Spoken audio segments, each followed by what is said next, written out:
Sam, we went to a mining finance conference in New York just together. I was on your patch for a change. The meeting was hosted by the New York chapter of the SME, and it was called Current Trends in Mining Finance. Not the sort of meeting that you and I would normally attend, I don't think.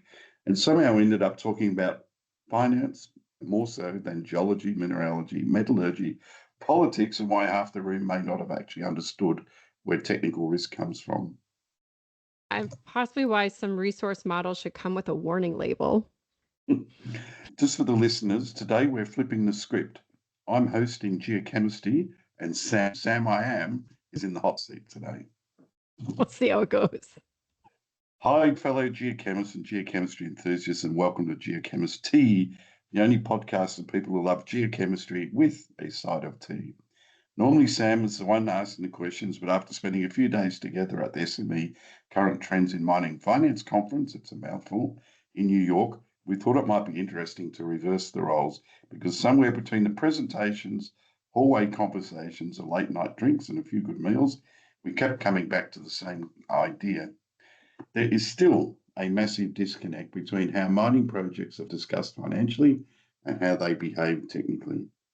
Resource models are often treated like certainty. Recovery assumptions become simplified. Geometallurgy barely enters the conversation. Critical minerals are discussed politically without much discussion of mineralogy, metallurgy, or whether recovering them is even economically realistic. So today's episode is a conversation about mining finance through the lens of geology, geochemistry, mineralogy, and technical risk.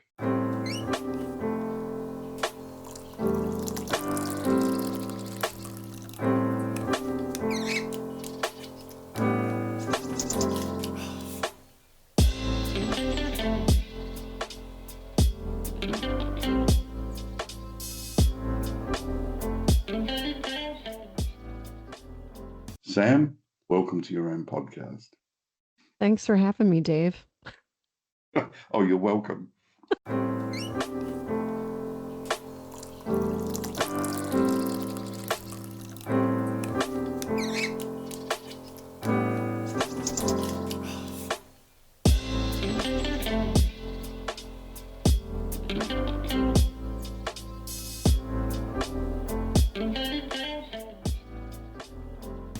Before we get into the conference gossip and start upsetting mining finance people, one thing I didn't want to skip, especially because this is still a GeoChemistea, is the mentorship side of the show. A lot of people now know you through your LKI consulting. I'd say a hell of a lot of people actually. The podcast, hyperspectral work, and now a bunch of strange finance people in New York, and also all the advisory work you're doing.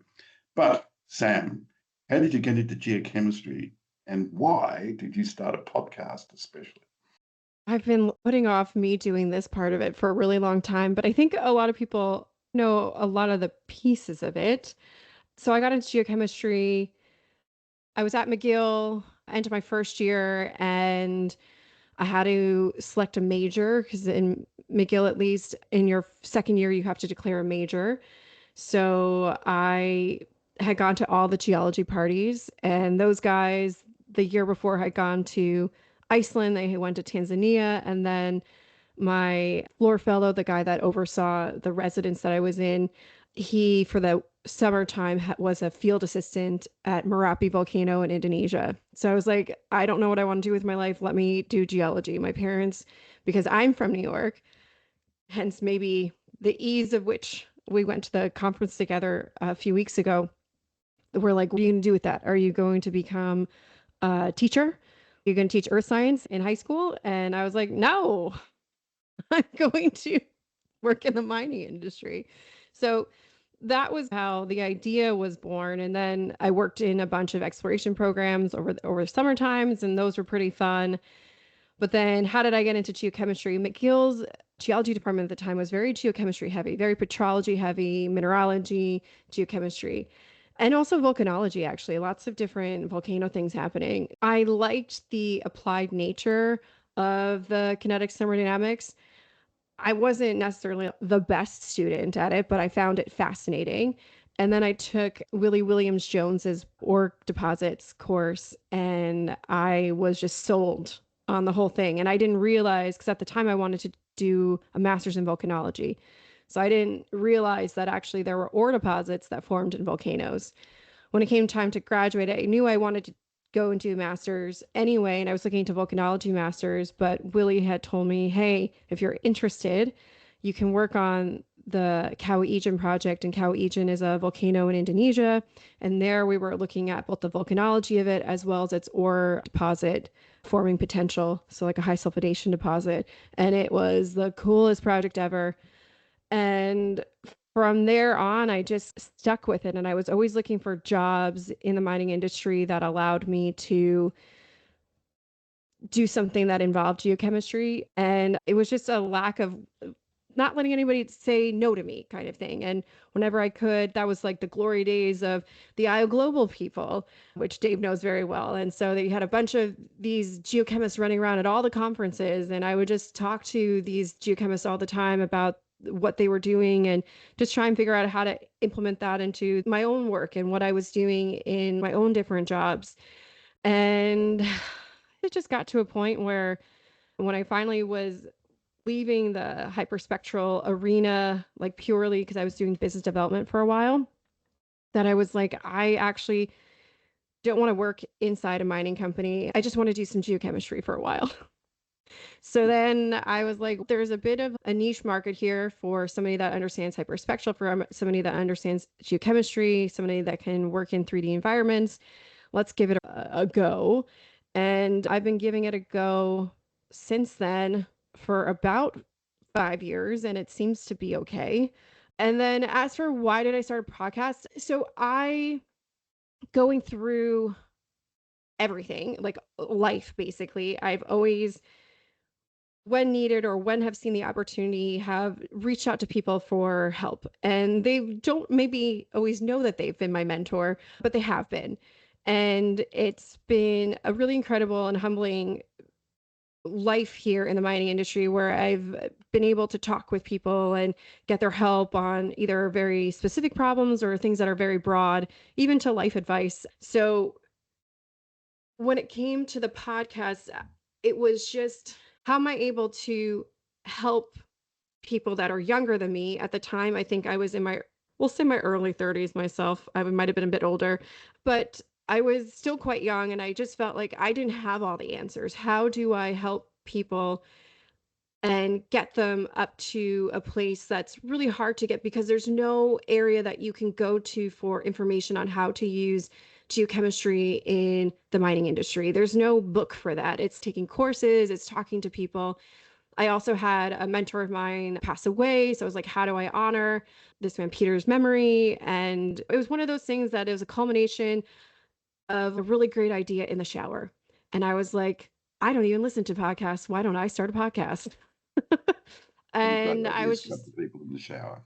yeah, Sam. some people have great ideas there, some people don't, but that's where I do my best thinking. So yeah. So I basically then was just workshopping the name, and I had just moved to DC at the time as well. And here the lingo, it's T this, T that.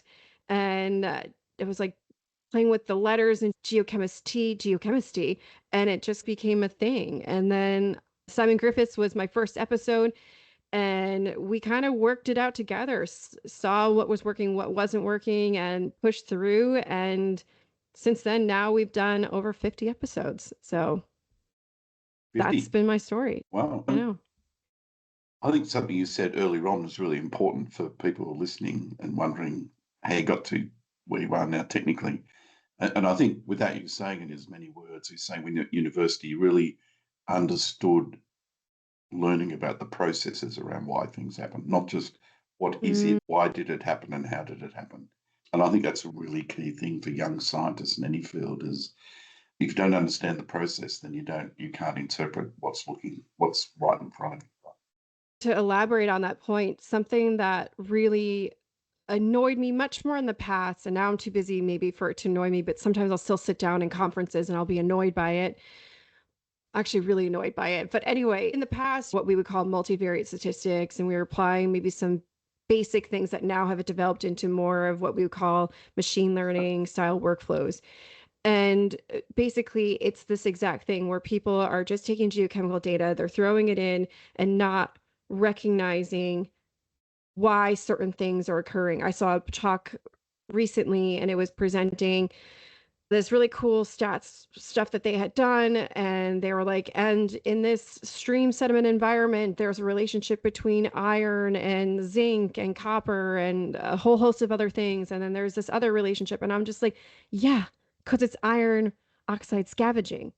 So what they were presenting as anomalies weren't even true anomalies. It was just a result of scavenging. And it's just this whole thing where if you don't understand process, you're never going to understand the full story. So agreed. And that's something that was hugely ingrained in me from taking all of my courses in university, really understanding, and maybe not so much anymore too, but everything down from the kinetics of thermodynamics and why are things happening there. But now understanding much more of, say, superficial geology processes and talking with people that are experts in regolith and experts in till geochemistry and understanding areas where I'm always going to need help, but also areas where why anomalies are displaced. It's process is everything. If we don't understand it, you're just out.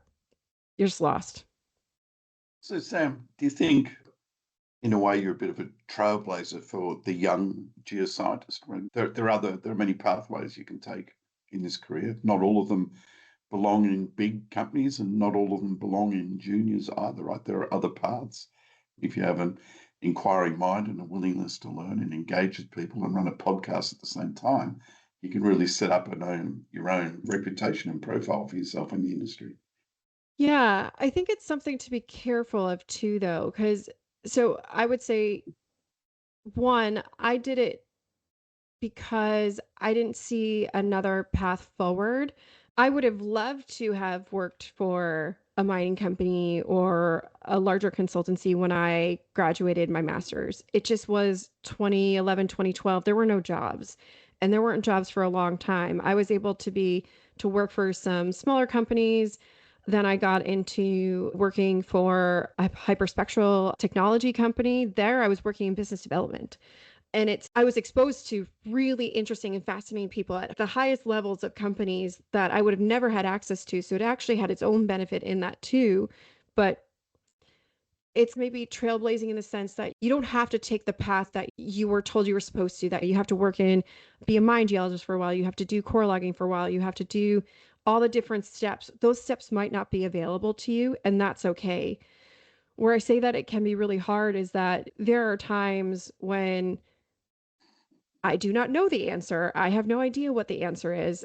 But because of relationships that I've made along the way, I can call up different people and say, hey, without showing people's data, but hey, this is what I'm seeing. I'm really confused by it. And that's powerful.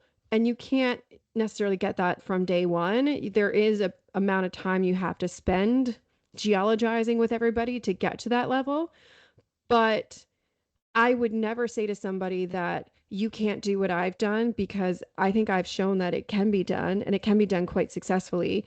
But you do have to put in the time and you have to be open to the risk. But I would also argue too, it's risky working inside of a mining company because they love to restructure, as we talked about many times. They love to restructure and everybody's on the chopping block all the time. You're never going to have a safe job. So maybe the new safety is being inside of vendor systems. I think you might be right there, but the point is that there's multiple pathways. I think Multiple pathways. one of the ironies you pointed out there is the more you know, the more you realize you don't know. So you seek Mm, assistance rather than being overly confident. But it's hard to get to that point initially, isn't it? You need to talk to many people, and something I call increase your surface area to contact to the outside world. And I think you've done an exceptional job of that to get to where you are now. I think it's really quite amazing. And kudos to you, Sam. This is wonderful. And I think it's wonderful that you run this podcast that you're now letting me run on your behalf just today, though. yeah, stop making So me blush though. It's not good if I decide to show. I can see Sam on the screen actually, and apart from the cat running around the background, she's blushing. So anyway, mission accomplished so far. Love Um, that. we'll move on now Okay, we into the should move on. We should podcast stop itself. talking about me. It's my Now, favorite well, topic otherwise though, we'll be so here it's, literally for hours, and we're yeah. not in the bar. So now the tea time bit. So before we get into the heavier stuff, we should have a little bit of a chat about how this episode happened, because it was indeed not planned, and it was let's call it a brain fart that came up during dinner after one of the days at the conference in New York. I might give a little bit of a context here. So while we're together in New York, we had a good time, of course, because we're in New York. Of But course. we had a couple of wonderful meals. Sam took us out to an Italian restaurant, which was frankly a riot and a very good night. And one of the interesting facts about that is we couldn't get back to our hotel anyway, so we just kept drinking in the restaurant because the hotel was on fire. So we had the ironclad excuse to stay out way too late drinking wine in a fantastic Italian restaurant. But after that night, we had a more reflective night, which is where I think we came up with this idea. Ironically, eating Peking duck in New York with a bottle of Australian Penfolds Bin 28 Shiraz, which for a change did not cost the price of a kidney to buy a decent bottle of red wine in New York. Anyway, that was fun. So it was that night, Sam, that we were chatting and we were wondering what we could do for the next podcast. And this one came up, this idea. The only thing here that you're probably misremembering is that, and perhaps you forgot, but in that Italian restaurant, it was also not only did it have red and white check tablecloths, and it had a great little vista where we were out looking Second Ave, so just seeing taxis go by, very New York kind of thing. But it was also piano bar. Yes, it was. It was a piano bar. This guy was just belting Billy Joel. It was incredible. I've learned things about Paul House that I had never known before, like his also love of my good friend Billy, who's from Long Island, where I'm from. Yeah, so, but there we were all having an incredibly great time. And I think there is where more than the seed, the roots were born of we should do this and I should do this and blah, blah, blah. And I was like, I will write a note in my phone and I will give us an invite so that we don't forget about this. And then when I was looking through revising things for the next day before we got up for Peking Duck, that's when I saw the note and I was like, oh, this is interesting. I should talk to Dave about this tonight. And that's when we had Peking duck. For whatever reason, I had never had Peking duck before. Obviously, I've had Chinese before, but it was an incredible experience. I really loved the way he chopped it up for us and made us little burritos and everything. It was incredible. Anyway, yes, it was at that night that we started hashing it out. And really, I think what we're going to see now are just some of the things that kind of drove us a little bit crazy there. And I hope that this is more of a conversation because I think your perspective is going to be just as fascinating about this. Mine is maybe a bit more ranty, but I tend towards the rant. So maybe you can temper that for me. Sort of, yes. Yeah, maybe. Doubtful. Doubtful. Yes, I do. That's why you wrote it down there. That night at the Italian restaurant with the red and white We check would never have tablecloth remembered. was so Never. riotous that it was quite self-erasing. Let's just put it that way. We'll blame the Memes for fire. anybody that's interested. Memes. All right, let's move into the main body of the podcast now. So, Sam, one of the biggest things we talked about in Europe was the idea that the industry still dramatically underestimates technical complexity. Projects are often discussed financially, although the geology is solved, and I'm putting air quotes here around In my solved mind. Yeah. in my mind. But the reality is mineralogy matters, metallurgy matters, alteration matters, analytical quality matters.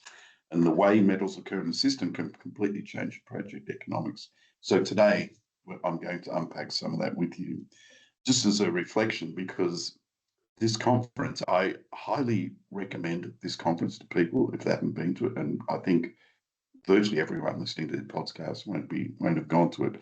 It's hard to describe. It's in Midtown, New York. It's at A.O. Sherman's office. They're a legal company. It's on the second floor.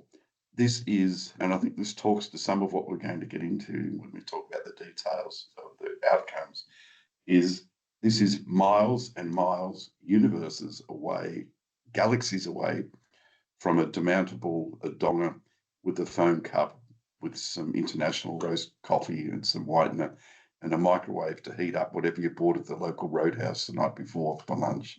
The office is unbelievably impressive. The best presentation room, screen system, conference venue I think I've been in ever, period.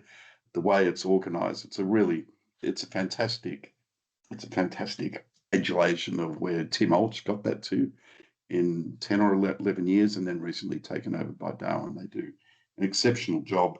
I could go on about the lovely Bordeaux's, the very high-level rums, the flowing caviar and chocolate fountains, etc., that you encounter in these places. Very well run. But the point is that the audience is not the sort of audience that you would tangle with at a typical conference that we would go to, or all of our listeners. But I would highly recommend that at some point in your life you do go to a conference like this, because a lot of the people in that room determine what the hell happens with the project you may have happened to find or be working on.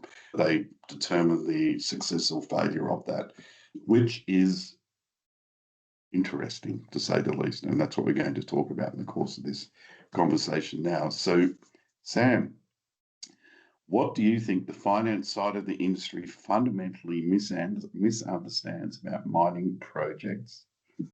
There you go. That's a There small you question. go. Yeah, it's to me, I think as a geologist, it's a very simple answer.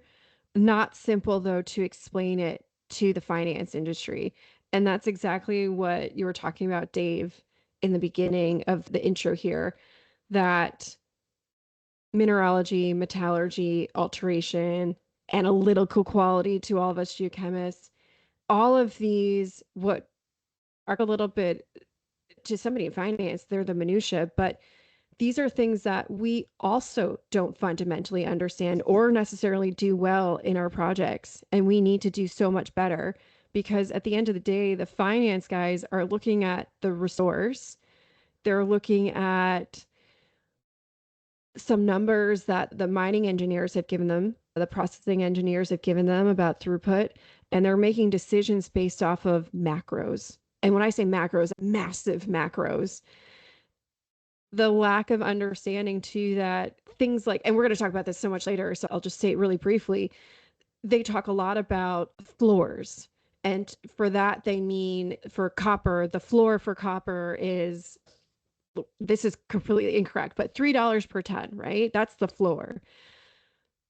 They have no idea what the floor, the price floor is for things like gallium, for scandium, for antimony, or anything like that, because they also don't fundamentally understand that these things are actually, not all of them, but quite a lot of them are easily accessible. But in order to recover them, it would be some kind of nightmare. It would be some kind of craziness that the processing engineer would have a shit flip over. But it's, these things are all doable. What we consider to be risky, for we're so accountable to accountants, it's frustrating, but on the other side they're like, we don't care.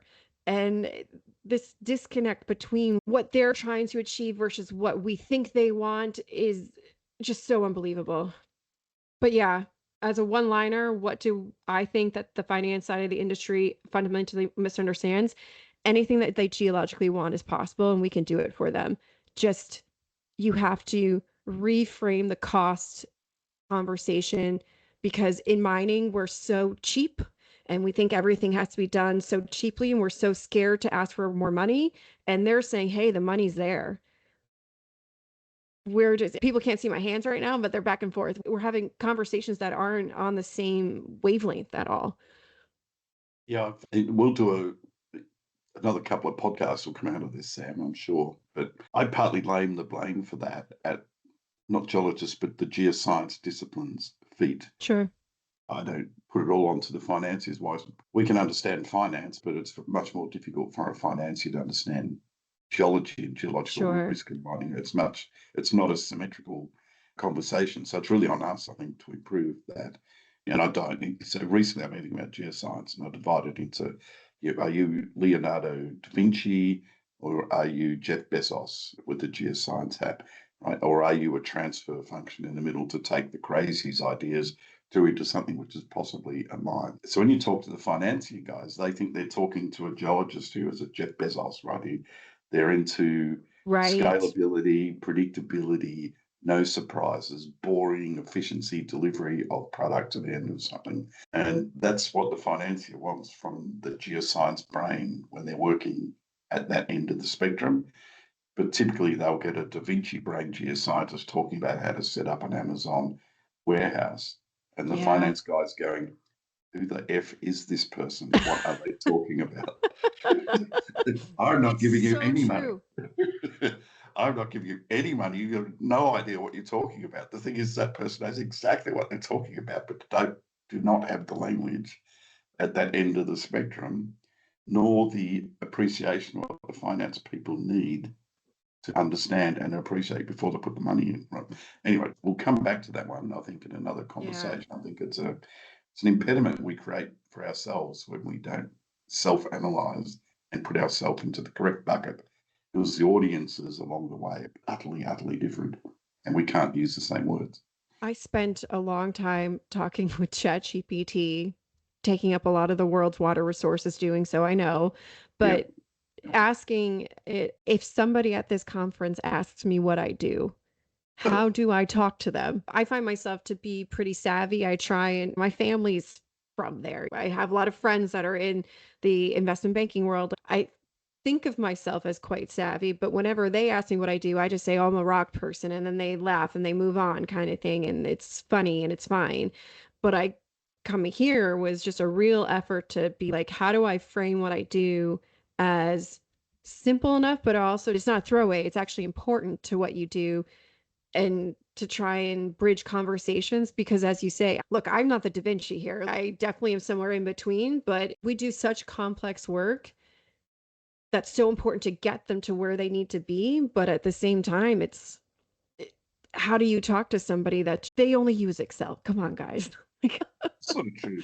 If you told them something like you're in charge of allocating capital under extreme uncertainty to get the best probabilistic outcome, they'd probably still be lost. But that's what they should be thinking about. So we can hand back some of the Just tell them that you're the thinking black to them as swan. well. Yeah. But really, the audience at this conference are really quiet. Oh, there were financiers, there were policy people, there were government The people, policy, yeah. yeah, there were lobbyists. There were some geos in the room. I don't know how many, 10, There maybe were, 15. yeah, maybe 10, and they were inhabiting not quite the CFO role, but more of the ones that I met were management level of juniors, and I guess they were there Yeah, to see if they could find somebody to find a little sugar daddy or something, but, that's right. Lamenting on their ability to attract capital and things there like you that. go. But these conversations occur in all of these rooms. They Yes. sound different, but they're the same conversations. Which leads us on to the second question, Sam. You made the comment that some resource models are essentially unconstrained. What did you mean by that? Yeah. Can you remember? I'm like fluffing the depths and I'm like, yeah, okay. And look, I'm not the person to necessarily be talking to this, because one thing that I do not do as part of my varied offerings is I do not create resource models. Those are very specific types of geologists, and I'm not going to try and mansplain what they do.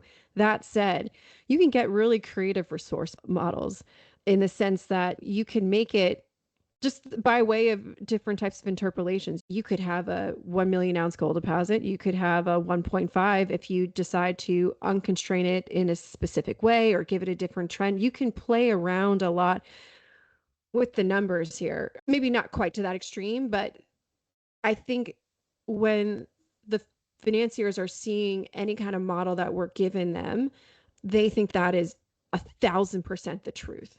They do not know that there are games that to be played to help with your stock, to help with one thing or the other, right? And again, I'm not going to talk down our industry, but I was trying to convey first part of the resource model as being one layer of it that you can play around with. But the other thing that I wanted them to understand, but I didn't really plumb the depths so much as to, because it gets into a much bigger problem that this was not maybe the right space for, is that just because you have a 1 million ounce gold deposit doesn't mean that it comes without, for instance, comes without clays, or it comes without some kind of gang material that's going to cause an absolute shit show in your circuit. And I think the broader thing that I would love to get across to people is where there's risk or where there's reward, which are two words that they like, by fundamentally understanding your geology, your alteration, your mineralogy better.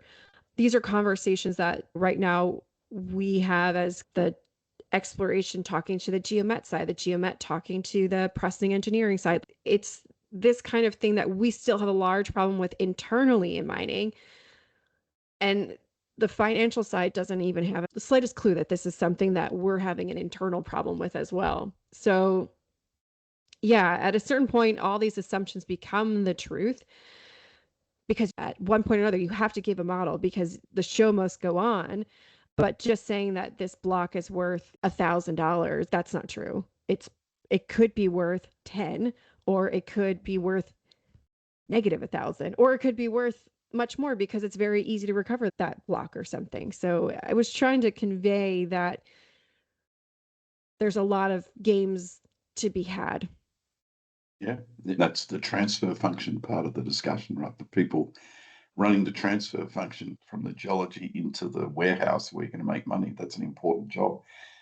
Not everyone wants to know the answer to what they're finding either. They're typically under unbelievable pressure to deliver so many tons or so many ounces Yeah. of metals of various types in a mineable shape as well, which is the other thing. So and I speak to a lot of those people actually, and they're a bit like the veterinarians of the world. Vets are very depressed because they kept getting asked to put animals to sleep. Resource estimators are a bit like that because they would rather put a lot of resources to sleep, I think, out the back, but get forced to keeping them alive and recirculating them, and then need to put their name on it. And I think that's a bit of a problem for our transfer function friends. The rocks speak, the rocks are the rocks. And when it comes to the Jeff Bezos end of mining, my other quote with the rocks is they don't give a shit. They're still the rocks. So you need to bend to their will and understand them. Because that's the Hard. point too. You're not mining gold, you're mining minerals, you're mining Yes. rocks.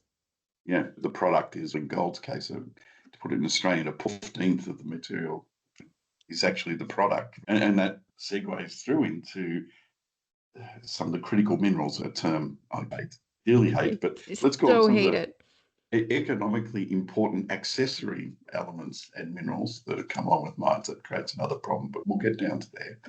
Next question, Sam, or next topic is, and it really segues in what we're talking about. So geometallurgy barely came up at the conference. Why is this such a problem?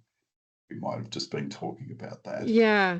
But it's okay to reiterate it Mm. because whether, and for the guys, I want to shout out to the guys at the SMI, UQ and everything too. And I know that they don't particularly the word geomet anymore. They would rather just move on to the process engineering part. So I'm going to lo siento here. I'm sorry, but I'm going to lump them both together. The whole idea that extraction doesn't matter. It barely came up at the conference just because it's, I think, to the finance world, the geopolitical world, they're just thinking in terms of gold, copper, antimony, tungsten, whatever it is, whatever the critical mineral is of the moment. They're not thinking about the rock because they've never been forced to. I've worked in the one particular mine that keeps coming up, and maybe I've just been saturated in gold for a long time, but they're mining an unbelievable gram per ton amount of gold, but they could recover so much more. And that bothers me at a fundamental level because if they understood their metallurgy better, their geomet better, then think of what could be and everything. We know why it's such a problem, but trying to explain that to the finance people, well, they're still seeing such huge amounts of gold come out of a project. Why would they think about it? Because they don't have to. It's just, again, it's something that they haven't been forced to hear enough about.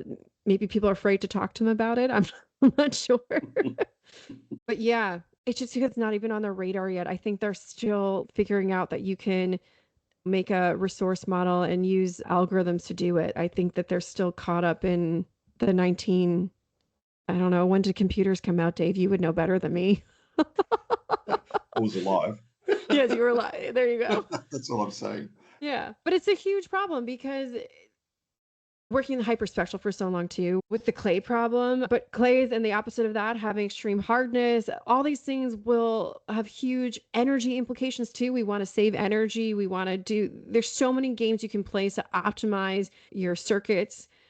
And I, again, am no expert in metallurgy and process design, but there's so many ways by knowing things before we start to mine or even while we're mining and improving things But it just seems that there's no money for it right now. The money is just in the product, and that's the only place that they're thinking. It's like right now everybody's just so politically focused on stockpiling metals. What is the Trump policy right now to do it? Project, I don't know, torpedo. I don't know. There's one of these new projects, Project Stockpile or something. People are so hyper fixated on what the immediate future is that they're not thinking far enough ahead. I think this conference could hugely benefit from just a little 10-minute presentation on this is what a geometallurgist does. This is what a metallurgist does. This is what a process engineer does. It would be amazing for them. So here's an idea, Sam. So Oh, goodness.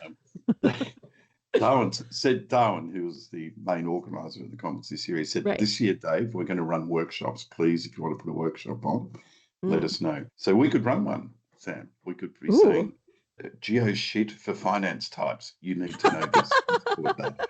Do you think that would work?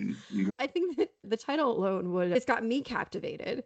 But I think so. I think I've scared Darwin away from me. I think I came on a little too strong on LinkedIn, but maybe we could recover our relationship by doing geo shit for finance.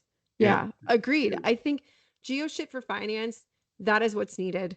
You can never bridge this gap if not talked. There were so many lawyers in the room. That was the other we missed out on that little piece. It was in a law office, but there was a ton of lawyers in the room. Yep. We could do geo shit for lawyers too. We don't have to be exclusionary. Even more pointed. If you don't understand geo shit, you've got a suit coming your way, and why that could happen. Geo shit for geopolitics. I don't know. Geo shit. Yes. Yeah. So I'm on the advisory board for the processing centres at the SMI, and I love them. Yeah. So it's interesting. So the first meeting, I said, why don't we call this geomet anymore? It is, I don't, for reasons I don't fully understand, it's always been not a well-loved word, but it's certainly dropping out of the lexicon now. But I think something particularly that I got across, I went to Mohsen Yaya's course at SEG 2 years ago, last year? I forget. Last year? Was it? Oh my God. In Sydney? Brisbane last year. Oh my God, it That's feels when so long Geelong ago. lost the grand final when that was on. That's the important thing. Right. Anyway, that course was amazing. That course should be given to everybody all the time. It was unbelievable. The one-liner that made the most sense to me was that it's because there's no one definition and everybody defines it differently. I felt that when I was taking his course at SEG that so many of the topics were topics that I hear spoken about when people give geomet courses or talk about geomet. I don't think it's necessarily the idea of geomet that needs, perhaps, I don't want to speak for himself, that needs to die. It's just that the word has become too encompassing and not encompassing enough and encompassing in the wrong ways. Yeah, a bit meaningless. It's not directed enough. Yeah. A bit like the old mine to mill, right? And that could mean even more things than just geomet, right? Anyway, but I think it's a bit of a shame because I think it's possibly the baby going out with the bathwater, especially if we don't backfill it with something that's sensible to rally people around. Well, we got to get SMI to come out with a new word then, because I mean, what they're processing doing centers isn't very exciting.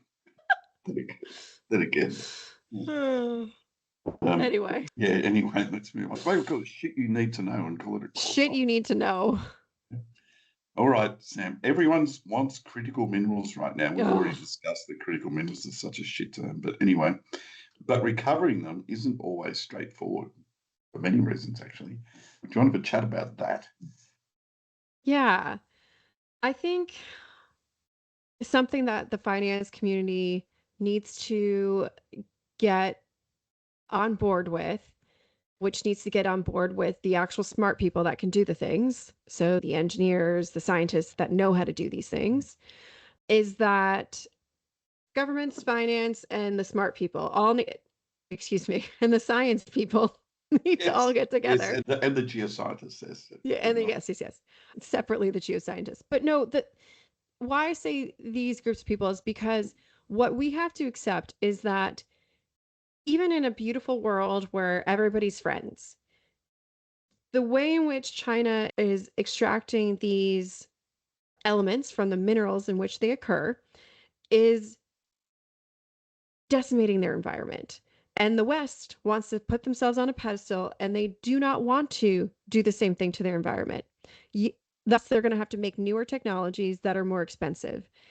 And everybody's gotta get on board with that. If we can buy neodymium from China for $1, it's gonna cost $10 to be done in a Western way. The technology of which the Chinese are currently using, there may be an adaptation that we can make so that we do not create massive waste areas that can be seen from space. It may be adapted, or we need to just think of something completely new. So it's not just about getting the Chinese intelligence of how to make it, which everybody at the conference was like, oh, but we showed them how to do it 30 years ago and getting onto it and everything. But the real problem is that if we want to do it in a way in which is sustainable, it's going to cost more money. And everybody has to get on board that they're just going to be paying $10 per whatever lot it is and no longer the dollar. And that's the only way in which these companies that, like the panel that you were on, you had two different companies that were doing some really neat, innovative things for extracting. They can only survive if we're willing to pay for it. So if we're not going to do that, then what are we even talking about anymore? Yeah, I think one of the, and I'm just looking for the people who are on the panel with me, actually. There we are. Yeah.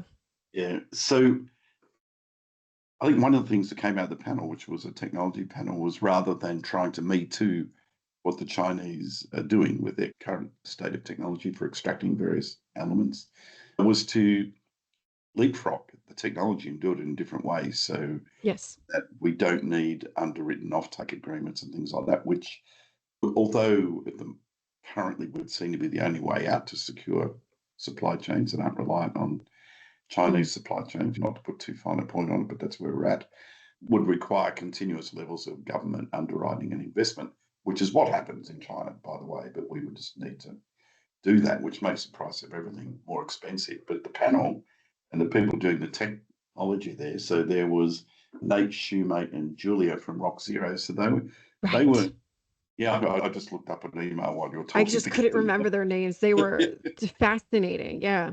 They were great, right? And so they had a completely new mechanism for extracting lithium from hard rock, which Yes. reduced the capital intensity of doing that by 2/3. Now that they're just at the point now of ramping that up, but that is a complete game changer, actually, if it worked. And Nate was looking at proteins for eating rare earths, Right. literally Love that. designed proteins for going and unlocking it and Yeah. extracting I was rare like, tell earths. me more. Yeah. Yeah, I know. Yeah. And I know we're going to talk about AI later on. AlphaFold, which Google developed was developed for designing and building proteins.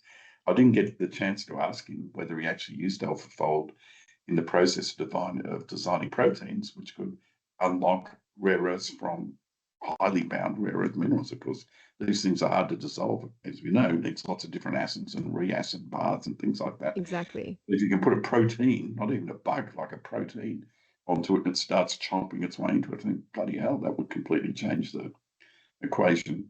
It's sort of interesting. If that really did work, it could possibly destroy the entire rare earth industry because you'd probably just go and throw dirt into it and get the rare earths out. Yeah. Talking about Anyway, price floors again. Christ.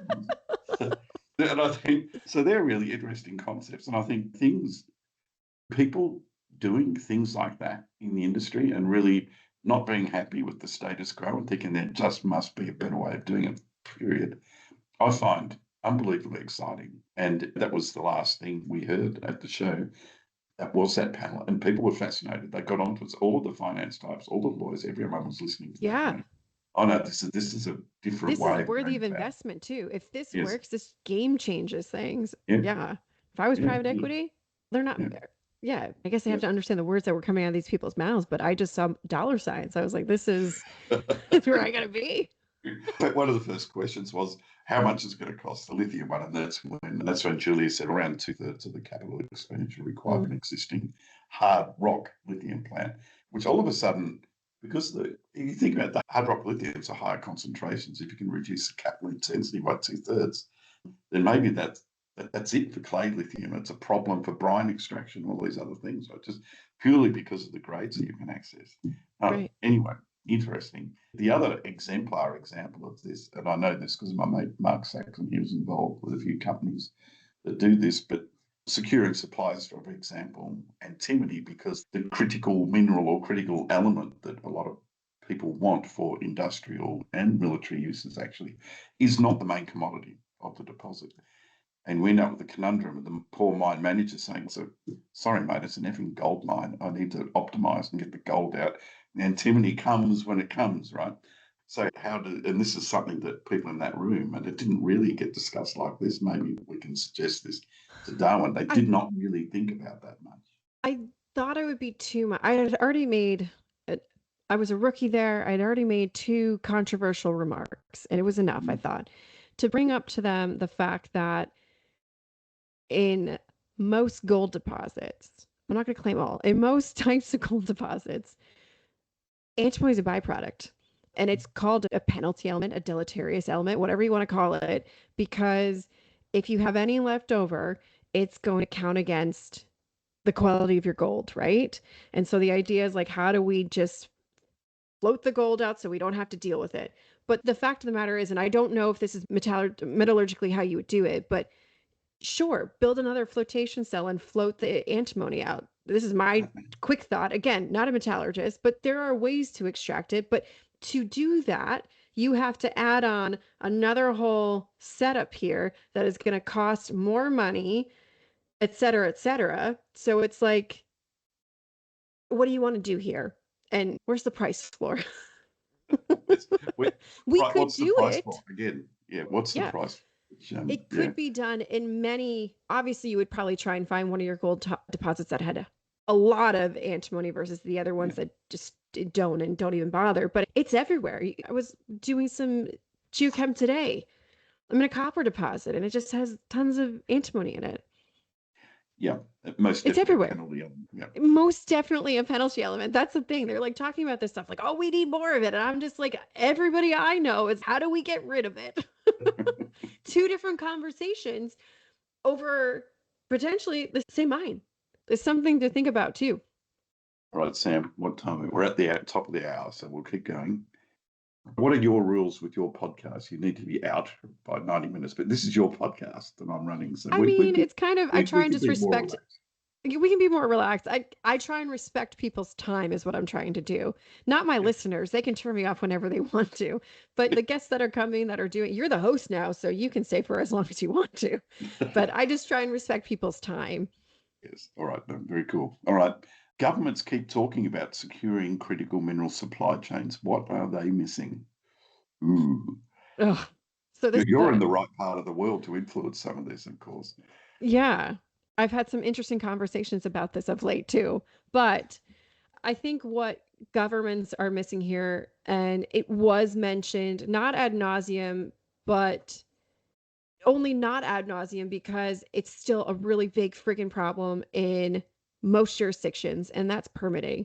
The whole concept that it takes 20, 30 years to bring a mine into production is absolutely absurd. It's not because everything's not well documented in the ground, it's because of just how long things take to get through different administrations. The US, we have a huge, I think I wrote this to you earlier today.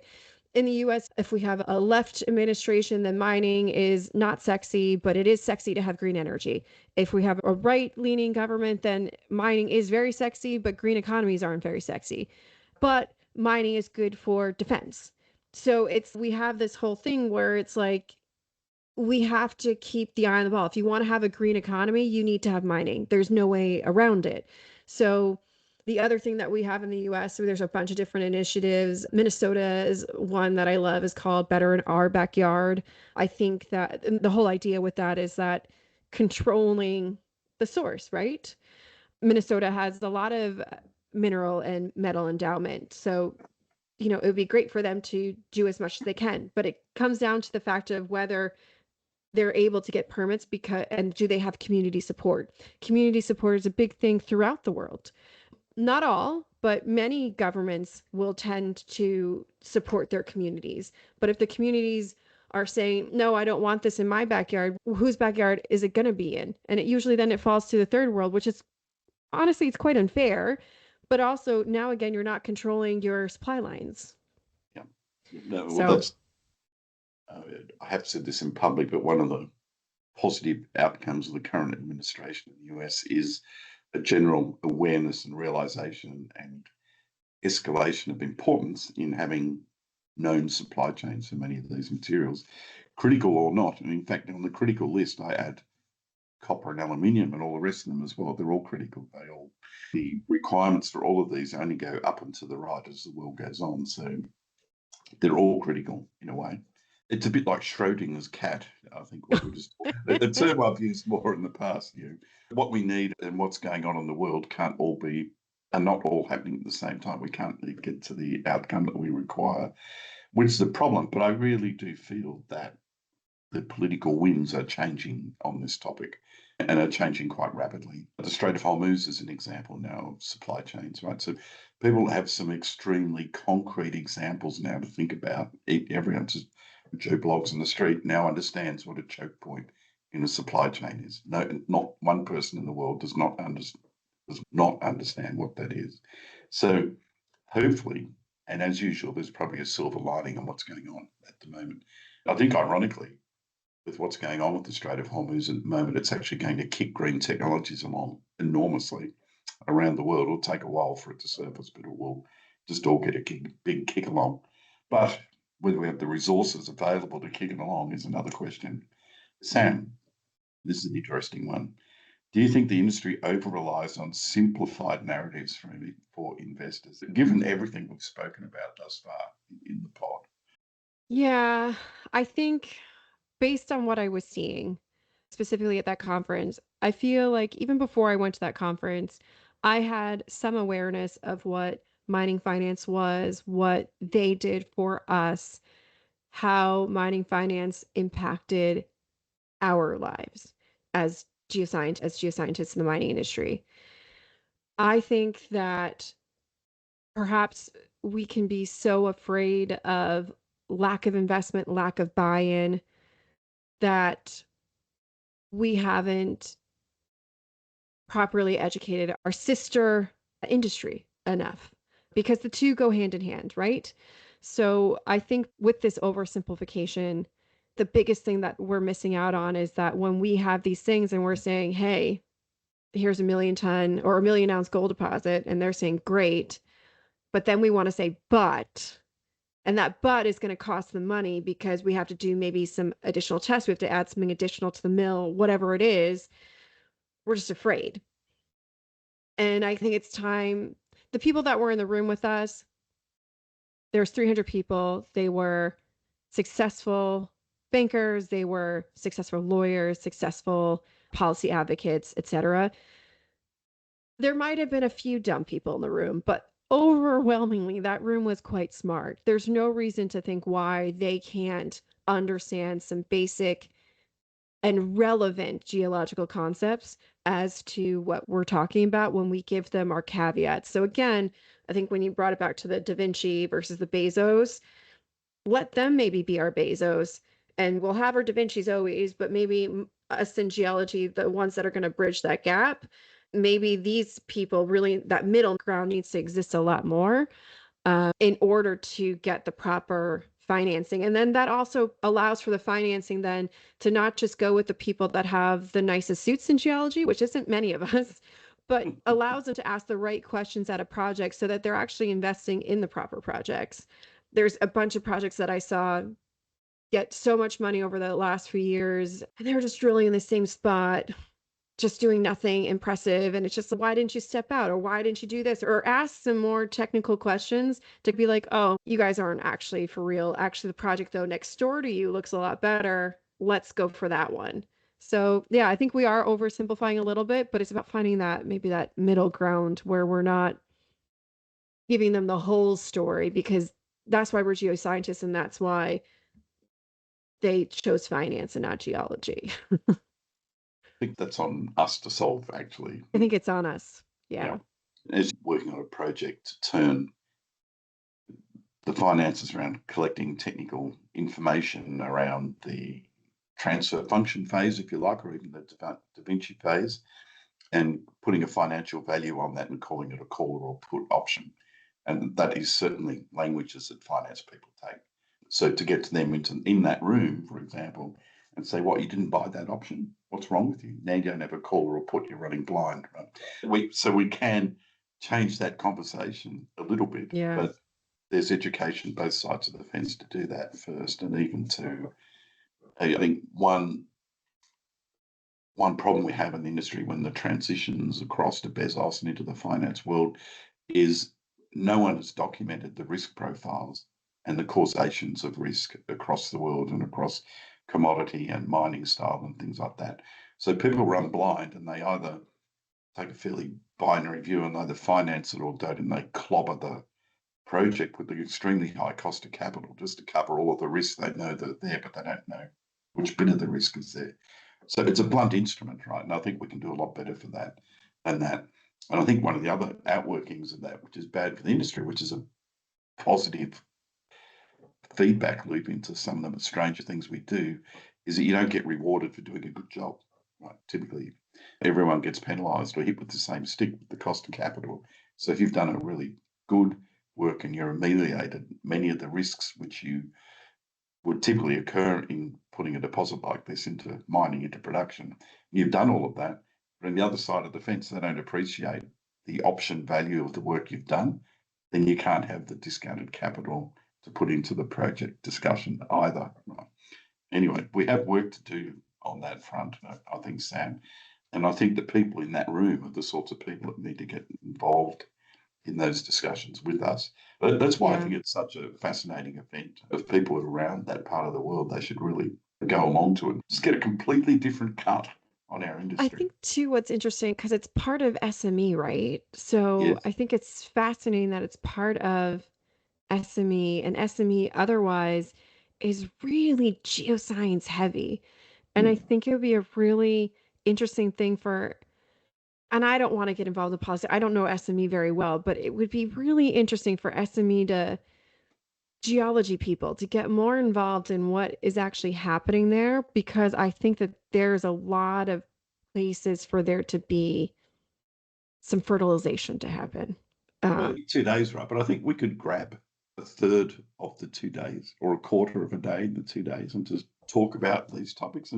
But we know them now very well. We can put it to them for next year, yeah, and have, or at least run workshops around the side. Um, right. It's very, for people, honestly, people have Yeah. amazing. And in the end, go and grab some very nice food and a nice glass of a Bordeaux or an aged double cask bourbon, whatever you want, actually, and go and sit down and listen to the talks while you're eating a nice meal and having a nice drink at the same time. It's really, I think we could learn a lot about how we run our own. They know they do it in style in Midtown New York. I think Sam is it is a particular. I All mean, right, now. also, I will say the rate that the SME gets for that Marriott, and yeah, it did go on fire, but you'll never get prices like that in Midtown Manhattan anywhere else. Yeah, no, it So is. it's a bargain if you want a vacation in New York. Yes. It's a good time of year. The weather's good. You go for a walk and do all those Weather things. is beautiful. My hair looked fabulous for 3 days. Not far from Central Park. Yeah, awesome. No, it's right there. Yes. Yeah, that's cool. All right, now we're coming back around the other side of the circle, Sam. So, Okay. where does geochemistry fit into this conversation? Seeing we're on GeoChemISTea. Yes. So I think I'm going to break it down to what I typically do when I'm working on a client project, right? They're asking me about what is their actual rock type. They're asking me what their alteration is. They're asking me different questions around their mineralization, whether it's vectoring tours or trying to evaluate it for different geomet style concerns that they may have. They're also asking me questions around different mineralogy that they have, mineralogy gaps that they might have, right? So, where does geochemistry fit in? I think taking what a mining company is asking me to do, but then flipping it in a different way, right? So they have one question about what they're trying to do. Maybe they're trying to improve their model. Maybe they're trying to do XYZ. But there are things that I think that you can take in that same geochemical data set and you could probably use it in some kind of predictive framework for them.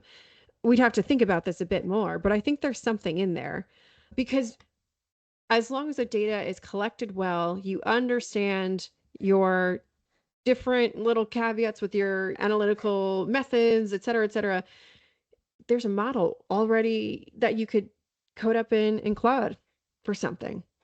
Don't know what it is yet, but it could be something. As we talked about a lot already, alteration, mineralogical variability, super important when you're talking about processing and processing risk. And they're not even thinking about that, but you're not mining gold, you're mining minerals. Those, if your gold's in pyrite, it's probably surrounded by some kind of clay, if et cetera, et cetera. So how do you liberate it? How do you do this? How do you do that? People to say deportment, they would be like, oh, is that some way that you pick up your fork in New York City or something like that, right? But for us, it's an essential question.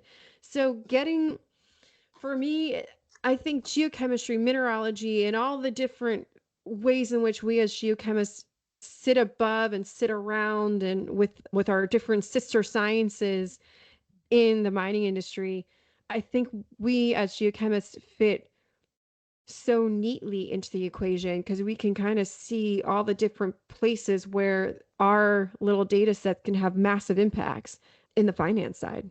I love that when you, I do really love this, but when you talk about geochemistry, you talk about it in an extremely holistic fashion. What you're really talking about is how elements fit together to make rocks that we mine, right? That's the Yeah. and the fact that the chemistry is not spread throughout the mine in an homogeneous half space. It's partitioned into bits and pieces and things that all have their own individual properties. And when you take those properties and put them together, they're not additive, they're not linear at all. They do really weird things when you put them together. And I think what you just said then about geochemistry, I don't think is a general appreciation of geochemistry throughout the industry either. I think a lot of people, geochemistry is not thought of as having that much leverage into that part of the value chain. I think let's go back to the Da Vinci analog again, obviously stream sediments, whatever below.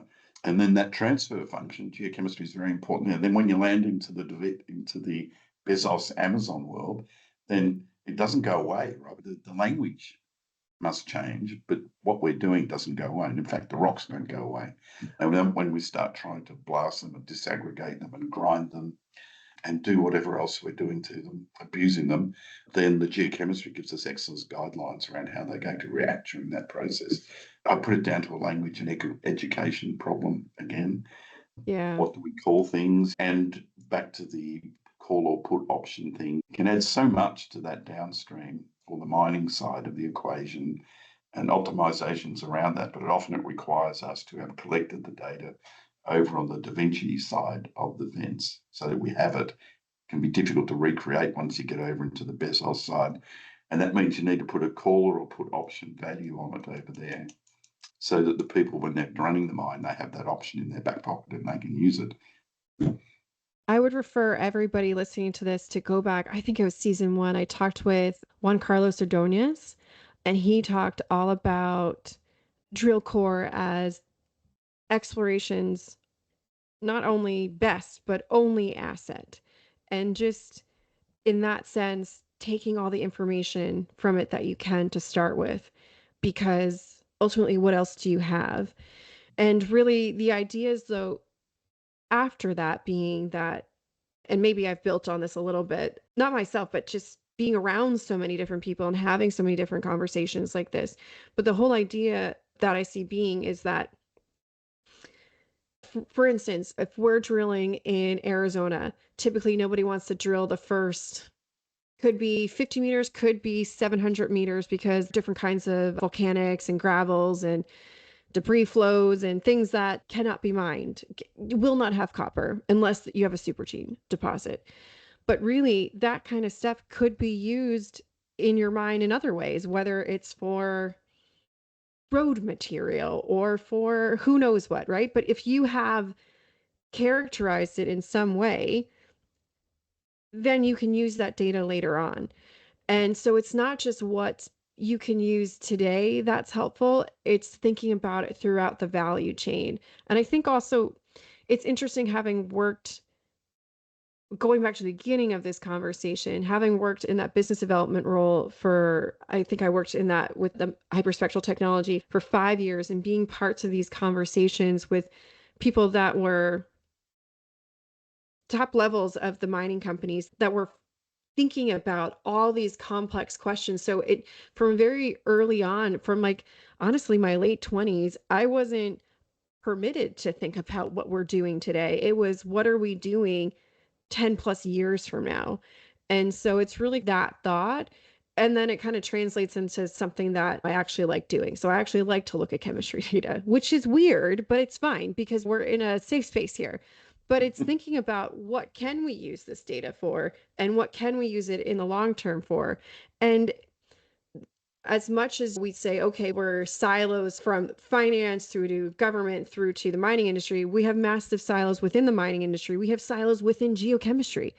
I, until recently, had never seen what an environmental geochemist did. I'm like, oh, this is similar. It's different, but it's similar. So, Still chemistry. still chemistry. Yeah. But amazing how different it is. Isn't it? I think one of the people do it, but they do the bare minimum to meet their legislative requirements, which makes it a completely different thought process. Right? And then they just are like, oh, let's just use Agua Regia. And you're just like, Mm. guys, Yeah, guys, yeah. let's do the best we can. Yeah, it seems to. It's in many ways it seems to carry a lot of the downside baggage and very little of the upside, actually, which keeps us alive and interested in the industry. Sam, we've talked a lot lately about integrating geology, mineralogy, met, and finance together. Why does that matter? That is an open-ended question. Yeah. It's this whole thing that we have silos within the mining industry already, our met, our geoscience, geotech, whatever it is, but now really truly being exposed the first time to the finance side of things, but then at the same time meeting the lawyers and meeting the CFOs, so the money people, meeting also did I say the government people? Anyway, meeting all these other people and just realizing that we are not talking the same language at all. Talking with government, the geopolitics section was fascinating. Them talking about it and them having absolutely no clue what we do in mining, not an idea. And it's here you are wanting to make deals to do this or whatever and just be like, but just to throw out a random company, but tech walked away from that 10 years ago because blah blah blah blah blah, or Anglo walked away from that, or whoever, because we know it's fascinating as geologists, because once you get, I feel like, to a certain level in geology, you just love all the gossip. So you're just like, okay, so so and so walked away from this project, or I think the other day I was talking with somebody because of, I was like, oh yeah, Alamos Gold had to walk away from the project in Turkey and because of, and they're like, oh, we didn't know that, and I'm like, how do you not know that? That was huge news. That what? This will never be mine. This is a massive deal, and it's just, here's somebody in government who had no idea, and this is within the person's purview, and I'm just like, this is like easy pickings. This was massive news. It matters on a high level because maybe just for the gossip itself, maybe for the tea. It is a Yeah. small world. Our industry is a small world, and so Small the gossip world. spreads and sticks and taints even sometimes. Yeah. I think ultimately, though, you get into valuation Yeah. of projects. And I think if you have some people in the finance industry, maybe in the future, that aren't just your typical, maybe now due diligence style geologists that know to ask maybe 3 questions, because there's probably 10 questions that they need to be asking. Maybe we can now start to define those other 7 questions that you need to be asking around, hey, you said that this is 1 million ounces of gold, but what's your mineralogy? And knowing that's important because of such and such, now all of a sudden they can look at that and they say, yeah, it looks good. The model looks good. However, I see that you have this. I'm concerned. Have you looked into this? Now we have a better mining investment. People aren't going to be losing money. There's a many different ways that we can give back to finance as well. But we have to have people sit in on the finance conference because my mind was blown. I was like, whoa. What do you think they would have said if I'd gotten up and said that our industry in the last 20 years has written off 250 billion US dollars? Anyone in the room would have any appreciation of that. They would say only that. Underestimation by half, so let's call it $500 billion. But anyway, That's why I think we will exert some more influence on the design of the event Yeah. next year and get a bit more of this crossover geofinancing chat into it. I think it's fascinating. Risk. I was interested about it before, and I thought that there was avenues to collaborate, and now it's just there's so many. I write down ideas before I fall asleep at night because it just keeps me up sometimes. The other part too is that here I am, I'm a geologist, geochemist, whatever you want to call me these days. But how do I talk to people from, let's just say, Goldman Sachs? Yeah, I don't know anybody that works. I know a few people that work for JP Morgan from high school, but like they don't work in the right era. But like, you know what I mean? Like, how do I talk to these people? And yes. how would they know that, oh, okay, you can talk to Sam. She's relatively slightly not crazy. It's tough because we don't have the right contacts. Yeah. Uh, We can expand on this an entire pod in the future. I love that. Yeah, there are ways and means, but we can expand on that. Now, here's the thing. Almost got onto it in that question, actually. But do you think AI and machine learning help solve these problems? I think number one, nobody knows what the problem is Mhm. based on that conference. Problem So, definition? Yeah. yes, I think step one is defining what machine learning or AI is used for. I like the idea with geological data much more of using machine learning versus AI. I have just seen a lot of garbage be spout out from. So I don't think there's a safe AI yet for geoscience. I think it does a nice job of interpreting some trends, but as for asking it about the difference between an andesite and a basalt, it still gets confused. So that said, though, machine learning 101, what's your problem? They don't know what the problem is. So working with them to start and figure out that problem, then yeah, we can do it. But then number two problem is like second set is okay, we could probably use geochemistry to answer this problem. However, geochemistry data sets are inherently messy. So trying to explain why they can't just take a data set that's given to them by a reputable company, but given to them by that and just use it and just go with it to try and explain that to them in ways that won't put them to sleep or they'll be remotely able to understand, that's like our number two issue. It's again, not that I don't think these people are intelligent. It's just that when you get into the technicalities of why different data sets are complicated, this is our next problem, right?